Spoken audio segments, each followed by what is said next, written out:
Welcome to the Morning Update. I'm Erin Roan. Boris Johnson has finally resigned as UK PM after weeks of turmoil. It comes after more than 60 government figures quit to protest his handling of sexual assault allegations against a former minister. Mr Johnson says he regrets being unable to persuade his colleagues. I regret not to have been successful in those arguments, and of course it's painful not to be able to see through so many ideas and projects myself. But as we've seen at Westminster, the herd instinct is powerful. When the herd moves, it moves.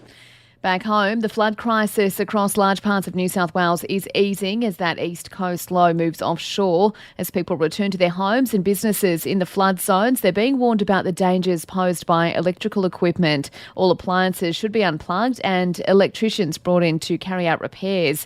Paul Brownlee from the Electrical and Communications Association says you also need to look out for dodgy tradesmen. Unfortunately, we have plenty of people who want to try and make a quick dollar, and so if you're engaging any of those trades, licensed electricians or plumbers or whoever it might be, ask to see their licence.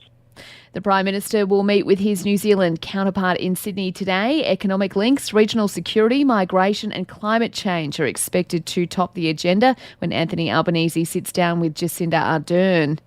GPs and pharmacies say they're well stocked to administer a fourth COVID vaccine across the country from Monday. Those over the age of 50 will be recommended to get a fourth shot. It will also be available to those over the age of 30 if they want one, as cases surge across the country and the pressure on hospitals increases. And our health and wellbeing are set to become a yardstick for success in the federal budget. They'll be included alongside GDP and debt for the first time to see if policy is making improvements where it counts.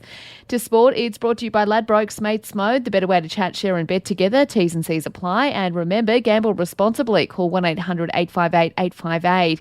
Nick Kyrgios is into the Wimbledon final with Rafael Nadal withdrawing. Nadal has been struggling with injury, confirming he's suffered an abdominal tear. To pull out from the tournament, no. It's obvious that if I keep going, the injury gonna be worse and worse. And that's the thing that I can say now and feel very sad to say that.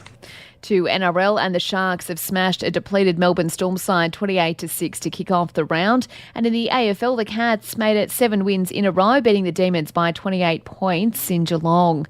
And for even more sports news, make sure you check out the Sports Update. You'll find it wherever you're listening to this show. In entertainment news, tributes are flowing for the Godfather star James Caan. He's passed away aged 82. His family confirming the news on Twitter, saying they appreciate the outpouring of love. And the Spice Girls are reuniting for their first performance with Victoria Beckham in 10 years. They're coming together to celebrate Jerry Horner's 50th birthday. But there's no Spice tour planned. It is a one-night-only event. And that's the latest from the Nova Podcasts team. We'll see you later on for another episode of The Update.